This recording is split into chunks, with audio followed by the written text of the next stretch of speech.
MDH chana masala. ಈಗ ಕಡಲೆ ಇರಲಿ, ಹಲಸಂಡೆ ಬೀಜ, ಕಪ್ಪು ಕಡಲೆ ಅಥವಾ ಬಿಳಿ ಕಡಲೆ, ಎಲ್ಲವೂ ಸ್ವಾದಿಷ್ಟವಾಗುತ್ತೆ. ಇನ್ನು ಯುದ್ಧೋನ್ಮಾದದಿಂದ ಇರಾನ್ ಇಸ್ರೇಲ್ನಲ್ಲಿ ಸಿಲುಕಿರುವಂತಹ ಭಾರತೀಯರು ವಾಪಸ್ಸಾಗ್ತಾ ಇರುವಂತಹ ಸುದ್ದಿಗಳು ಬರ್ತಾ ಇದೆ. ಯುದ್ಧ ಭೂಮಿಯಿಂದ ದೇಶಕ್ಕೆ ಭಾರತೀಯರು ಮರಳಿದ್ದಾರೆ. ಇರಾನ್ನಿಂದ ಭಾರತಕ್ಕೆ ಬರೋಬ್ಬರಿ 290 ಭಾರತೀಯರು ಮರಳಿದ್ದಾರೆ. ಆಪರೇಷನ್ ಸಿಂಧು ಈ ಹೆಸರಿನಲ್ಲಿ ಭಾರತೀಯರ ಏರ್ಲಿಫ್ಟ್ ದೆಹಲಿ ಏರ್ಪೋರ್ಟ್ಗೆ ಬಂದಿಳಿದಿದ್ದಾರೆ. 290 ಭಾರತೀಯರು ವಿಮಾನ ನಿಲ್ದಾಣಕ್ಕೆ ಬಂದಿಳಿತಾ ಇದ್ದಂತೆ ಜಯಘೋಷಗಳು ಕೇಳಿಬಂತು. ಭಾರತ್ ಮಾತಾ ಕಿ ಜೈ, ವಂದೇ ಮಾತರಂ ಜಯ ಘೋಷಗಳು ಕೇಳಿಬಂದಿದೆ. ಬಹಳ ಆತಂಕದಲ್ಲಿರ್ತಾರೆ ಸಹಜವಾಗಿ. ಹೆಮ್ಮೆಯಿಂದ, ಧೈರ್ಯವಾಗಿ, ಖುಷಿಯಿಂದ ಈಗ ಭಾರತದ ಬಾವುಟಗಳನ್ನ ಹಿಡಿದು ಬರ್ತಾ ಇರೋದನ್ನು ಗಮನಿಸ್ತಾ ಇದ್ದೀವಿ. ಇರಾನ್ನಲ್ಲಿ ಸಿಲುಕಿದ್ರು, ಅಲ್ಲಿ ನಿರಂತರವಾಗಿ ಕ್ಷಿಪಣಿಗಳ ದಾಳಿಯಾಗ್ತಾ ಇದೆ. ಆತಂಕದಲ್ಲಿದ್ದರು. ಈಗ ಅವರೆಲ್ಲರನ್ನು ಸುರಕ್ಷಿತವಾಗಿ ತಾಯ್ನಾಡಿಗೆ ವಾಪಸ್ ಕರೆತರಲಾಗಿದೆ. ಬರ್ತಿದ್ದಂತೆ ಅವರಲ್ಲೊಂದು ನೆಮ್ಮದಿ, ಸಮಾಧಾನ. ಭಾರತೀಯರು ಸಂಭ್ರಮಾಚರಣೆ ಮಾಡಿದ್ದಾರೆ. ಇರಾನ್ನಿಂದ ಮರಳಿದ ಮೇಲೆ ಭಾರತಕ್ಕೆ ಕರೆತಂದಿದ್ದಕ್ಕೆ ಭಾವುಕರಾಗಿ ಕಣ್ಣೀರಿಟ್ಟಿದ್ದಾರೆ ಮಹಿಳೆ. ಹಲವರು ಈ ರೀತಿ ಭಾವುಕರಾಗಿ ಕಣ್ಣೀರಿಟ್ಟರು. ಕೇಕ್ ಕತ್ತರಿಸಿ, ಹೂಮಾಲೆ ಹಾಕಿ ಸಂಬಂಧಿಕರು ಸಂಭ್ರಮಿಸಿದ್ದಾರೆ. ಎಲ್ಲರಲ್ಲೂ ಒಂದು ಆತಂಕ ಮೂಡಿತ್ತು. ಯಾಕಂದ್ರೆ ಯುದ್ಧೋನ್ಮಾದದಲ್ಲಿರುವಂತಹ ದೇಶದಲ್ಲಿ ಇದ್ರೆ ಸಹಜವಾಗಿ ಒಂದು ಭಯ ಕಾಡುತ್ತೆ. ನೋಡ್ತಾ ಇದ್ದೀವಿ, ವಾಪಸ್ಸಾದಂತಹ ಭಾರತೀಯರು ಖುಷಿಯಿಂದ ಕೇಕ್ ಕತ್ತರಿಸಿ ಸಂಭ್ರಮಿಸ್ತಾ ಇದ್ದಾರೆ.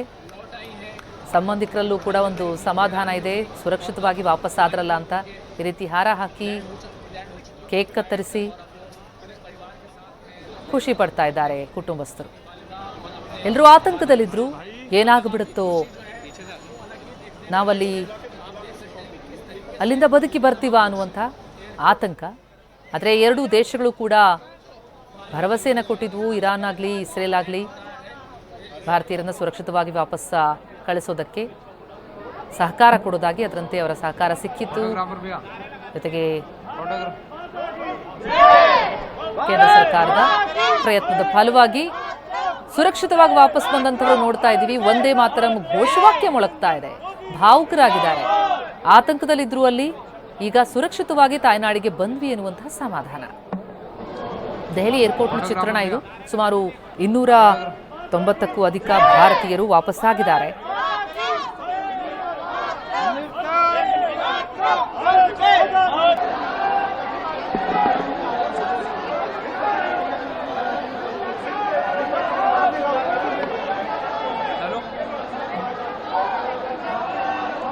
दादा विजय भाई बुला रहे हैं माइक।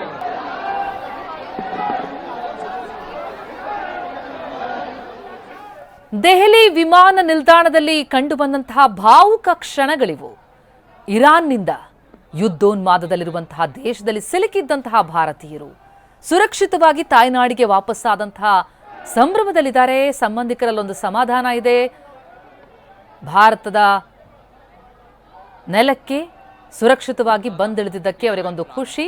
ಭಾರತ್ ಮಾತಾ ಕಿ ಜೈ ಘೋಷಣೆ ಕೇಳಿ ಬರ್ತಾ ಇದೆ. वहाँ के हालात वही वॉर वाली सिचुएशन है, बट हमने कुछ ऐसा फेस नहीं किया. बट हाँ, एक डर तो रहता ही है कि वहाँ वॉर चल रही थी, तो खैर हम लोग आ गए. इंडिया आके बहुत ही राहत की सांस ले रहे हैं. अपने घर जैसे हम, ऐसा लग रहा था जैसे बच्चे खो जाते. और फिर अच्छा है, सब अच्छा था. इंडियन गवर्नमेंट ने हमारी बहुत हेल्प की. एम्बेसी वालों हमेशा अवेलेबल थे वहाँ पे. इंडियन एम्बेसी के मेंबर्स अवेलेबल थे. उन्होंने जल्दी से जल्दी हमें इवैक्यूएट कराया. और तेहरान में, स्पेशली मैं तेहरान में थी, तो तेहरान में ज़्यादा स्ट्राइक्स थे एंड रूफ टॉप से सब विजिबल था. तो हमें तेहरान से दूसरे स्टेट में कुंभ में ले गए एंड कुंभ से मशहद. जी मैं बहुत खुश हूँ कि हम सेफली वहाँ से आ गए और हमें कोई प्रॉब्लम नहीं हुई. बस हमें इंटरनेट की थोड़ी प्रॉब्लम थी कि हमारा घर पे कांटेक्ट नहीं हो पा रहा था, लेकिन हम इंटरनेशनल रिचार्ज करा लेते ताकि हम घर पे बात कर सके. हम अपनी डेली अपडेट अपने पेरेंट्स को दे रहे थे. और हम बहुत बहुत शुक्र अदा करना चाहिए गवर्नमेंट का, इंडियन गवर्नमेंट का भी, ईरानी गवर्नमेंट का भी, जिन्होंने हमें सेफली यहाँ सेफली अच्छे से पहुँचा दिया. और नहीं, कोई प्रॉब्लम नहीं आई हमें. उन्होंने हमें अच्छे होटल्स में रखा. हमारा ब्रेकफास्ट, लंच, डिनर भी सब सही था. और वहाँ कोई प्रॉब्लम नहीं हमें, और यहाँ पे भी हम सेफली आ गए। वहाँ के हालात अभी जंग के हालात थे, हमें लग रहा था कि हम कैसे जाएंगे, बॉर्डर से कैसे निकलेंगे, पर इंडिया सरकार के हम शुक्रगुजार है, उन्होंने हमें बहुत अच्छे तरीके से निकाल लिया। वहाँ के हालात अभी जंग के हालात थे, हमें लग रहा था कि हम कैसे जाएंगे, बॉर्डर से कैसे निकलेंगे, पर इंडिया सरकार के हम शुक्रगुजार है, उन्होंने हमें बहुत अच्छे तरीके से निकाल लिया। वहाँ के हालात अभी जंग के ಎಸ್ ವಾಪಸ್ಸಾದಂತಹ 290 ಭಾರತೀಯರ ಸಮಾಧಾನದ ಮಾತುಗಳನ್ನು ಕೇಳ್ತಾ ಇದ್ವಿ. ಅದರಲ್ಲಿ ಜಮ್ಮು ಕಾಶ್ಮೀರದ 190 ಮಂದಿ ವಾಪಸ್ಸಾಗಿರೋದು, ಉತ್ತರ ಪ್ರದೇಶದ 42 ಜನ, ನಮ್ಮ ಕರ್ನಾಟಕದ 12 ಮಂದಿ, ದೆಹಲಿಯ 12 ಮಂದಿ, ಮಹಾರಾಷ್ಟ್ರದ 8 ಜನ, ಹರಿಯಾಣದ 7, ಬಿಹಾರದ 2, ಪಶ್ಚಿಮ ಬಂಗಾಳದ 2 ಭಾರತೀಯರು, ಮಧ್ಯಪ್ರದೇಶದಿಂದ 2 ತೆರಳಿದ್ದಂಥವರು ವಾಪಸ್ಸಾಗಿದ್ದಾರೆ, ಜಾರ್ಖಂಡ್ನಿಂದ 1, ಹೀಗೆ ಇನ್ನಿತರ ರಾಜ್ಯಗಳ 10 ಜನ ಅರ್ಮೇನಿಯಾ ಮೂಲಕ ದೆಹಲಿ ತಲುಪಿದ್ರು. ದೆಹಲಿಯಿಂದ ತಮ್ಮ ತಮ್ಮ ರಾಜ್ಯಗಳಿಗೆ ತೆರಳಿದ್ದಾರೆ. ಬಹಳ ದೊಡ್ಡ ನೆಟ್ಟುಸಿರು ಬಿಡ್ತಾ ಇದ್ದಾರೆ. ಯುದ್ಧದ ಕಾರ್ಮೋಡದಲ್ಲಿ ಆತಂಕ ಸಹಜವಾಗಿ ಕಾಡ್ತಾ ಇತ್ತು ಅವರಿಗೆ. ತಾವೆಲ್ಲರೂ ಕೂಡ ಸುರಕ್ಷಿತವಾಗಿ ವಾಪಸ್ಸಾಗಿದ್ದೀವಿ ಅಂತ ಸರ್ಕಾರಕ್ಕೆ ಅಭಿನಂದನೆಗಳನ್ನ, ಧನ್ಯವಾದಗಳನ್ನ ಅರ್ಪಿಸ್ತಾ ಇದ್ರು. ಯಾವುದೇ ರೀತಿಯಲ್ಲಿ ಸಮಸ್ಯೆ ಆಗದಂತೆ ನಮ್ಮನ್ನು ಸುರಕ್ಷಿತವಾಗಿ ತಾಯ್ನಾಡಿಗೆ ಕರೆತರಲಾಗಿದೆ ಅಂತ.